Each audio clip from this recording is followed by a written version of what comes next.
جی، مرزائیوں سے کچھ سوالات آپ کے سامنے پیش خدمت ہیں۔ مرزائیوں سے سوال ہے کہ اللہ تعالیٰ کے حکم سے لکھنے والا، جبکہ وہ معمور و ملہم اور مجدد بھی ہو، کیا وہ کہیں لکھتا ہے؟ کیا وہ گپیں لکھتا ہے؟ کہیں کچھ لکھتا ہے؟ اور کیا وہ اپنی گپوں کو قرآن مجید سے ثابت کرتا ہے؟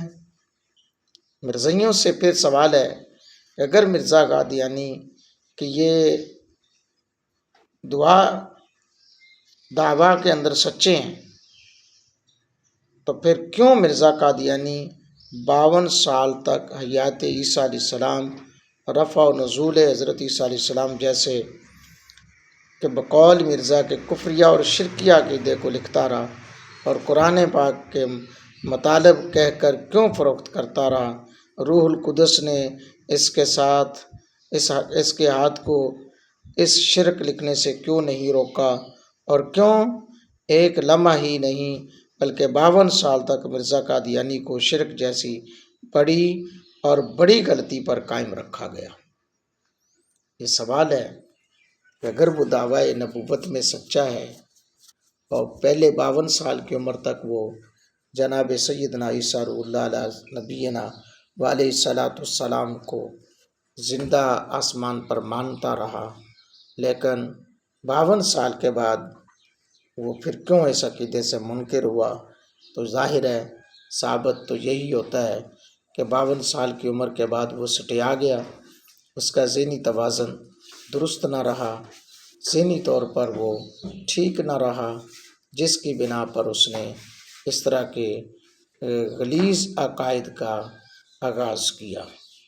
مرزائیوں سے یہ سوال ہے کہ مرزا قادیانی کا سیدنا عیسیٰ علیہ السلام کی حیات اور دوبارہ آمد کے عقیدے کو شرک کہنا اور یہ کہنا کہ یہ عقیدہ نیکیوں کو ضائع کر دیتا ہے، اگر سچ ہے تو پھر مرزائیوں سے سوال ہے کہ کیا ایسا شخص جو 52 سال تک شرک میں مبتلا رہ کر اپنی نیکیوں کو ضائع کر چکا ہو، وہ مجدد و ملہم پر معمور ہو اور مہدی عیسیٰ نبی یا کسی اور روحانی مذہب پر فائز ہو سکتا ہے؟ یہ سوال آپ لوگوں کو زندگی بھر ستاتا رہے گا۔ اگر مرزا قادیانی کے پہلے عقیدے کو صحیح تسلیم کرتے ہوئے یہ کہا جائے کہ حضرت عیسیٰ علیہ السلام زندہ ہیں اور قرب قیامت میں غلبہ اسلام کے لیے نازل ہوں گے، تو مرزا قادیانی اپنی زندگی کے آخری 12 سال میں مشرک اور کافر ٹھہرتا ہے۔ اور اگر مرزا قادیانی کے دوسرے عقیدے کو صحیح تسلیم کرتے ہوئے یہ کہا جائے کہ حضرت عیسیٰ علیہ السلام فوت ہو چکے ہیں اور انہیں زندہ ماننا شرک عظیم ہے، تو مرزا قادیانی اپنی 52 سالہ زندگی میں اسی شرک کا مرتکب ٹھہرتا ہے۔ اب مرزائیوں سے سوال ہے کہ وہ مرزا قادیانی کے پہلے عقیدے کو صحیح سمجھتے ہیں یا کہ دوسرے عقیدے کو؟ اگر پہلا عقیدہ صحیح ہے تو اس کا 12 سالہ عقیدہ کفر و شرک پر گزرتا ہے، یا مرزا قادیانی کے دوسرے عقیدے کو صحیح مانتے ہیں، اس کا 52 سال تک کا کافر و شرک رہنا پسند کرتے ہیں، یعنی مرزائی مرزا قادیانی کو بڑا مشرک مانتے ہوئے پہلے عقیدے کی تردید کریں گے یا چھوٹا مشرک مانتے ہوئے دوسرے عقیدے کی تردید کریں گے؟ یہ وہ سوال ہیں سچ پر مبنی ہیں جو کہ مرزائیوں سے کرنا میرا حق ہے، اور میں ان سے یہ سوال کر سکتا ہوں۔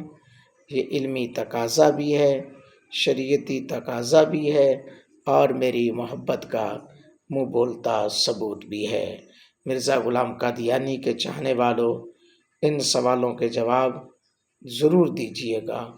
اگر آپ کو پڑھایا گیا ہے، اگر آپ نے پڑھا ہے، تو پھر آپ ضرور ان سوالات کے جواب دیں گے، اور اگر آپ نے کچھ نہیں پڑھا اور ویسے بھی آپ کے پاس جواب ہو ہی نہیں سکتا، تو پھر میں دعوت اسلام دیتا ہوں، آؤ نبی رحمت صلی اللہ علیہ وآلہ وسلم کا در کھلا ہے، خدا کا در کھلا ہے، اللہ تعالی ہم سب کا حامی و ناصر ہو. جزاک اللہ.